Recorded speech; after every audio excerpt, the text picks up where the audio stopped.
এই ফরাত, আরে ভাই দিলা তো পিছেতে ডাক দিয়া ভেজালটা লাগাই আমি কই যাত রে এত তাড়াহুড়া কইরা? ফিলিস্তিনি লেগে আন্দোলনে যেতেছি মিয়া, সময় নাই কা দিলা ভেজালটা লাগায়া দূর। কিরে ফরাত, হ্যাঁ ভাই কও। আন্দোলনে গিয়ে কি মার্কেট টার্গেট করে এলি নি? জুতা মুতা কিনলি নতুন নতুন, হাতে যে আবার সেবে না পো। ধরো মিয়া তুমি আর কথাই কো না মিয়া, তোমার লেগে আমার এমনি ধীরে গেছে, মানুষ কত কিছু নিতে পারছে আমি কিছু নিতে পারিনি। আর কি এর মার্কেট মিয়া, ওই যে ইসরায়েলের পণ্য আছে না, যে বাটা বুটা যা আছে এডি সব ভাঙ্গা লাইছে, সব ভাঙ্গা দিয়ে মানুষ লুটপাট করতেছে। আমি তো মনে করো যে এডি লয়া পড়ছে। তুই যে আন্দোলনে গেলি, গিয়া জুতা মুতা আনলি, এর লেগে আন্দোলন করতে গেছিলি না? ও, আর সকালে কি ফজর নামাজ পড়ছিলি? আন্দোলন যে গেলি, আমার যে কইলি ভাই তোমার লেগে লেট হয়ে গেছে গা। ধরো আমি আন্দোলন করছি ফিলিস্তিনের লেগে মিয়া, তুমি আবার কি ব্যাট বাজ দিতাছো মিয়া? নামাজ তো যখন তখন পড়তে পারো মিয়া, আন্দোলন কি যখন তখন যাইতারুম মিয়া? আন্দোলনের পাশে গেলে বেটা গো ফিলিস্তিন ভাই গো পাশে দাঁড়ান নই।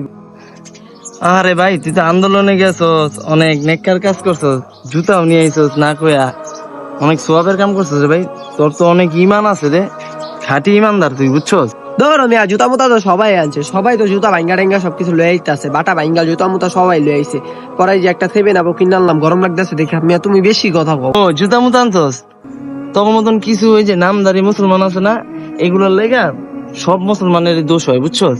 এই যে তুই জুতা আনছস, এখন নাম পড়বো কাকে? আঙ্গুর, এই যে সাধারণ যারা আছে এখন নাম পড়বো, বুঝছস? তুই নামাজও পড়ছ না, তুই গেছিস আন্দোলন করতে, আগে নামাজ টামাজ পড়া হবে না, আল্লাহর কাছে দোয়া কর হ্যাঁ লাগিয়া ফিলিস্তিনি লেগে, বুঝছস? তাহলে কাজে আইব। এই জুতা মুতা মানছে রে না কইয়া যে আনস না, এগুলো ইসলামে শিক্ষা দেয় নাই, বুঝছো? আর ইসলামে এগুলো বলে নাই যে এই যে জুতা আনতে বা এই যে সেভেন আপ। আর তুই সেভেন আপ আনতো, সেভেন আপ খাবি, এটা তো ইসরায়েলি পণ্য। তুই কেমনে আন্দোলনে গিয়া ফিলিস্তিনের পক্ষে আন্দোলন কইরা আবার তুই আবার সেভেন আপ লয়ে বাসায় যায় খাবি?